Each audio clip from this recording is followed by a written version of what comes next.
नमस्कार मित्रांनो, आपल्या यूट्यूब चॅनलवरती तुम्हा सर्वांचं पुन्हा एकदा सहर्ष स्वागत।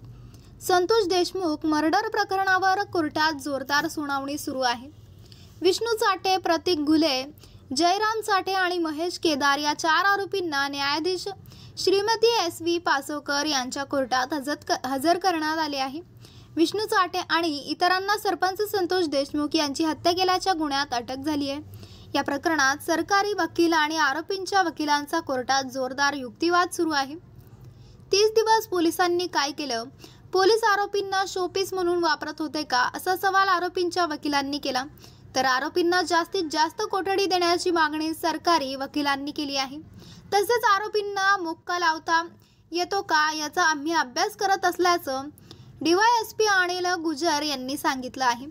DYSP अनिल गुजर यांनी मोठी माहिती दिली आहे। संतोष देशमुख मर्डर केस मधील आरोपींना मुक्का लावण्यात येतो का याचा आम्ही अभ्यास करत आहोत। या प्रकरणात 51-52 कलम वाढवण्यात आले आहेत। असं सांगतानाच आम्हाला आरोपींची कोठडी वाढवून हवी आहे, कारण कृष्णा आंधळे अजून सापडलेला नाही। त्याला कोणी मदत केली हे अटक करण्यात आलेले आरोपीच सांगू शकतात। त्यामुळेच आम्हाला कस्टडी वाढवून हवी असंही अनिल गुजर यांनी सांगितले।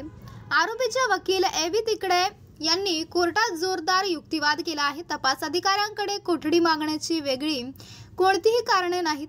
तपास पूर्ण झाला आहे अशी परिस्थिती आहे। तपास अधिकारी सामाजिक आणि राजकीय दबावाखाली काम करत आहेत। आरोपींच्या अभिव्यक्ती स्वातंत्र्याचा विचार व्हायला हवा। आरोपींची कोठडी मागण्यासाठी काही एक नवीन कारण नाही। त्यामुळेच आरोपींना कोठडी देण्यात येऊ नये अशी मागणी एवी तिकडे यांनी केली। या 30 दिवसात पोलिसांनी काय केलं? आरोपींना काय शोपीस म्हणून वापरलं का? अजून कसला तपास करायचा आहे? आरोपींचा सहभाग निष्पन्न झालेला आहे। गुन्ह्यात वापरलेली हत्यारं जप्त झालेली आहेत। अजून काय वेगळा तपास करायचा आहे, असा सवाल करतानाच तिकडे यांनी अनुशेख कुमार केसचा दाखलाही दिला। तपासासाठी आरोपींना देण्यात आलेली पोलीस कोठडी पुरेशी आहे। मागील गुन्ह्याच्या संदर्भात हा आरोपींच्या कोठडी मागण्याचं कारण असू शकत नाही। फक्त CDRचा संदर्भ घेऊन आरोपींनी कट रचला असे म्हणता येणार नाही। हे सगळं कट रचून झालेला नाही, हे सगळं एकाच दिवसात घडलेलं आहे। आरोपींनी कट रचून संतोष देशमुखांची हत्या केली नाही असा दावाही त्यांनी केला आहे। तर मित्रांनो, आपल्याला काय वाटतंय? आपली प्रतिक्रिया आम्हाला कमेंट बॉक्सच्या माध्यमातून नक्कीच कळवा। आणि चॅनलला आणखीनही सबस्क्राईब केलं नसेल तर चॅनलला सबस्क्राईब करा, बेल आयकॉन प्रेस करा।